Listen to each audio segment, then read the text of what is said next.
आज जो हमने चीज़ पढ़नी है उसका नाम है माइकलसन इंटरफेरोमीटर और उसकी वर्किंग।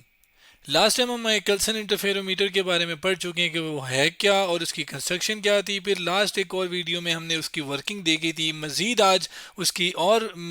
एक्सप्लेनेशन और वर्किंग को स्टडी करेंगे। आज क्या है माइकलसन इंटरफेरोमीटर, इसको इंट्रोडक्शन एंड कंस्ट्रक्शन वाली वीडियो के अंदर हमने देखा था। और इसके अंदर हमने कहा था कि ये एक ऐसी डिवाइस है जिसको wavelength of light, refractive index of a medium और साथ साथ इसको एग्जिस्टेंस ऑफ ईथर को मैयर करने के लिए, डिटेक्ट करने के लिए हम इसको इस्तेमाल कर सकते हैं। इसके साथ साथ इसकी कंस्ट्रक्शन की अगर हम बात करें तो आपके पास इसके अंदर दो मिरर जिसमें एक मूवेबल और एक फिक्स होता है, जबकि दो ग्लास प्लेट्स और एक कंपनसेटिंग प्लेट जिसको हम स्पेशल नाम देते हैं, और यहाँ पे टेलीस्कोप लगी होती है, यहाँ पे लाइट्स और जिससे लाइट निकलती है। फिर इसके बाद हमने ये देखा था कि जब लाइट यहाँ से यूँ जाती है, यूँ लग के रिफ्लेक्ट होकर फिर वापस, और ये फिर यहाँ से एक और लाइट जो कि रिफ्लेक्ट होती है वो यहाँ से आके फिर वापस आके दोबारा यहाँ से रिफ्लेक्ट होके नीचे आएगी। तो यहाँ पर ये दोनों जो यहाँ से ऊपर से वापस आने वाली, यहाँ से वापस आने वाली लाइट है, आपस में इंटरफेरेंस करती हैं और एक इस तरह का फिनोमेना बनता है जिसकी वर्किंग के अंदर हमने ये देखा था कि आपके पास ये कंपनसेटिंग प्लेट का इस्तेमाल क्यों किया जाता है, और इसके साथ साथ ये बीच में सेंटर पे डार्क स्पॉट या ब्राइट स्पॉट क्यों बनता है। और इसकी रीज़न ये थी कि पाथ डिफरेंस जब ज़ीरो शुरू में हम रखते हैं तो कंस्ट्रक्टिव इंटरफेरेंस की कंडीशन पूरी हो जाती है और आपके पास एक ब्राइट स्पॉट बन जाता है सेंटर के ऊपर। अब हमने क्या करना है कि इस मिरर को मूव करवाना है, क्योंकि मूवेबल है। मूव करवा के बाकी जो ब्राइट या डार्क बन रहे हैं वो कैसे बन रहे हैं ये हमने देखना है। अब मजीद पैटर्न को, मतलब पैटर्न कैसे आ रहा है उसको देखने के लिए, जैसे मैंने कहा कि इस मिरर को हम मूव करेंगे, जिसको वन मिरर हम कह रहे हैं, M1 भी कह रहा हूँ, मिरर 1 भी कह सकते हैं, लेबलिंग जस्ट M1 है। अब इसको जब हम मूव करते हैं, मूविंग M1 मिरर कितना मूव करें। अब फर्ज करें कि मैं क्या करूँ कि इसे लेमटा बाय 4 ऊपर की तरफ ले जाऊं, यानी कि फर्ज करें मैं यहाँ से यहाँ तक ले आया और मैं कह रहा हूँ कि ये जो फासला मैंने इससे तय करवाया है यहाँ से लेकर यहाँ तक, इसको मैं कह रहा हूँ कि ये कितना है, लेमटा बाय 4। अब लेमटा क्या, लेमटा ये बेसिकली उस लाइट वेव की, लाइट सोर्स से जो निकलती हुई लाइट है उसकी वेव लेंथ है। उसके लिहाज से मैं अगर उसका चौथाई हिस्सा इस ऊपर, इस मिरर के ऊपर मूव कराऊँ तो क्या होगा कि जो यहाँ से लाइट आ रही है वो यहाँ से लाइट जब यहाँ तक पहले पहुँच रही थी तो उसने कोई ना कोई फासला तय किया हुआ था ना, जो कि बराबर था इस वाले फासले के, जिसको हमने पहले क्या कहा था कि वो L2 है। ये वाला फासला ये L2 था जबकि ये L1 था, और हमने कहा था कि ये बराबर हैं। अब हमने क्या किया, मिरर 1 को ऊपर लेकर गए, जो जाहिर है अब आपके पास जो फासला है वो बराबर नहीं होगा। और मैं यहाँ पर कह रहा हूँ कि वो जो फासला है वो उसमें डिफरेंस या फ़र्क कितना आएगा वो अब हमने देखना है। उसके लिए जब मैंने इसे लेमटा बाय 4 ऊपर मूव करवाया तो आपके पास क्या हुआ कि ज़ाहिर लाइट यूँ गई तो यूँ लग के फिर वापस भी इसी तरह आई होगी, जिसको अगर मैं ऊपर जाने वे के लिए येलो और वापस आने के लिए इस तरह एक और कलर इस्तेमाल करूँ तो ये जाते हुए लाइट और वापस आते हुए, यानी अगर आप देखें तो एक तो लेमटा बाय 4 जाते हुए फासला एक्स्ट्रा तय हुआ और वापस हुए आते हुए भी लेमटा बाय 4 एक्स्ट्रा तय किया इस वाली लाइट ने, जो कि वापस इधर जाके इसने इंटरफेरेंस करनी है। इसका मतलब इतना फासला, टोटल फासला कितना, लेमटा बाय 4 जमा लेमटा बाय 4, इतना फासला जो है वो इसने, इस वाली लाइट ने एक्स्ट्रा तय किया है। यानी अगर मैं पाथ डिफरेंस की बात करूं कि फ़र्क देखूं कि किसने कितना फासला ज़्यादा तय किया है, डिफरेंस निकालूं, तो यानी पाथ डिफरेंस क्या आ गया आपके पास, इन दोनों को सम करूंगा यानी ऐड करूंगा तो एलसीएम क्या आ जाएगा, 4, दोनों सेम है। तो ये लेमटा प्लस लेमटा क्या हो जाएगा, 2 लेमटा, और फिर जाहिर है 2 1 जार और 2 2 जार, जिसका आंसर क्या आया, लेमटा बाय 2। पाथ डिफरेंस कितना आया, लेमटा बाय 2 आपके पास कब, जब मैंने इस मिरर को मूव करवाया लेमटा बाय 4। इसी बात को अगर मैं लिखूं बाय मूविंग, जिसको मैं चले पूरा प्रॉपर लिखूं तो बाय मूविंग मिरर 1 अप, जिसको मतलब ऊपर की तरफ लेकर गया हूं, कितना भाई, कितना डिस्टेंस मैंने तय करवाया, लेमटा बाय 4। तो आपके पास जो पाथ डिफरेंस है, जिसको मैं यहाँ पे, ये है आपके पास पाथ डिफरेंस, और इसको लेबल भी कर लेता हूँ कि आपके पास पाथ डिफरेंस जो आया है P.D, जिसको मैंने शॉर्ट फॉर्म लिखी है, तो ये आपके पास कितना है, लेमटा बाय 2। यानी यहाँ से जो लाइट आई है और यहाँ से जो लाइट आई है, इन दोनों ने इंटरफेरेंस करनी है और इन दोनों के दरमियान जो पाथ डिफरेंस है वो लेमटा बाय 2 है। और अगर पाथ डिफरेंस लेमटा बाय 2 हो तो कौन सी इंटरफेरेंस होती है, इसके लिए हम इंटरफेरेंस ऑफ लाइट की जो वीडियो है उसके अंदर आते हैं और यहाँ पर हम कंडीशंस के ऊपर आते हैं, डिस्ट्रक्टिव इंटरफेरेंस की कंडीशन के ऊपर, जिसके अंदर हमने कहा था कि अगर पाथ डिफरेंस आपके पास 1/2 लेम्टा यानी लेम्टा बाई 2 ही लिख सकते हो ना, अगर इसके बराबर हो या 3/2 लेम्टा के बराबर हो या 5/2 लेम्टा के बराबर हो, तब आपके पास डिस्ट्रक्टिव इंटरफेरेंस होती है, यानी आपके पास डार्क स्पॉट या डार्क फ्रिंज बनता है। जबकि डिस्ट्रक्टिव इंटरफेरेंस क्या है कि आपके पास जब दो वेव आपस में ऐसे मिलें कि वो एक दूसरे को ख़त्म कर दें, एक कुछ भी बनाए ना, यानी कि एक डार्क स्पॉट बना लें, तो उसको हम क्या कहते हैं, डिस्ट्रक्टिव इंटरफेरेंस। जबकि इंटरफेरेंस क्या है, दो लाइट वेव का मिलना आपस में। तो यानी यहाँ पर पाथ डिफरेंस लेम्टा बाई 2 होने की वजह से जो इंटरफेरेंस हुई है वो आपकी क्या हुई है, डिस्ट्रक्टिव इंटरफेरेंस। जिसका मतलब क्या है कि आपके पास जो स्पॉट बनेगा आगे वो है डार्क रिंग का या डार्क फ्रिंजेस का, जो कि हमने पैटर्न के अंदर देखा था कि आपके पास पहले डार्क और फिर एक पहले ब्राइट और फिर एक डार्क पोर्शन बनता है,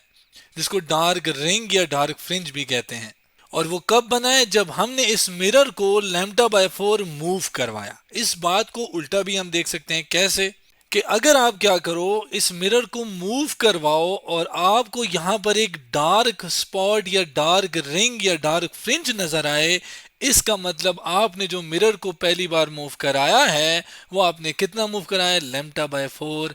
उसकी लेंथ में मूवमेंट आई है। मतलब दोनों तरीके से, या तो आप ये कहो कि मिरर मूव कराने से आपके पास एक इतना ब्राइट स्पॉट बना है, लेम्टा बाय 4 मूव कराने से डार्क स्पॉट बना है या डार्क रिंग बना है, या आप इसको ऐसे करो कि आपने जब मूव करवाया तो आपके पास एक डार्क स्पॉट या डार्क रिंग बनी, इट मीन्स कि आपने कितना फासला तय करवाया, लेम्टा बाय 4। अब हम क्या करते हैं, इस मिरर को मजीद ऊपर लेके जाते हैं, यानी मजीद बाय मूविंग मिरर 1 अप, कितना आप यानी कितना ऊपर लेके जाएं, मजीद अगर मैं क्या करूं कि इसको लेम्टा बाय 4 और लेकर जाऊं ऊपर, जिसको मैं अगर लेबल करूं तो ये वाला फासला भी अगर इतना ही है, यानी टोटल अगर मैं बात करूं तो ये वाली, तो वो जाहिर है इन दोनों को ऐड करते हैं तो ये लेम्टा बाय 4 प्लस लेम्टा बाय 4, इनको हमने ऐड किया था और हमारा आंसर आया था लेम्टा बाय 2। ठीक है, जाहिर है 4 एलसीएम और 2 लेम्टा आगे, 2 1 ज़र 2 ज़र कैंसिल होके लेम्टा बाय 2 आ गया था। इसका मतलब अब आपने इस पॉइंट से जहां पे सबसे पहले मिरर मौजूद था वहां से इसको मूव करवाया, कितना डिस्टेंस, लेम्टा बाय 2। तो यहाँ पे मैं क्या लिखता हूँ कि by moving mirror M1 up, कितना अप, इसको लेम्टा बाय 2 अगर मैं कहूँ कि इतना अप अगर मैंने इसको मूव करवाया, इतना फासला मैंने इसको दिया, तो क्या हो गया। अब हम अगर स्टडी करें दोबारा से कि आपके पास यहाँ से यहाँ लाइट गई तो वो लेम्टा बाय 2 फासला तय कर लिया, जाहिर है यही लाइट वापस भी तो आई होगी, जब ये वापस आई होगी तो लेम्टा बाय 2 मजीद तय किया होगा। इसका मतलब टोटल जो फासला इस वाली लाइट ने जो एक्स्ट्रा फासला तय किया निस्बतन इसके, क्योंकि यहां से लेकर यहां तक यानी ये जो L1 और L2 थे वो तो बराबर थे ना,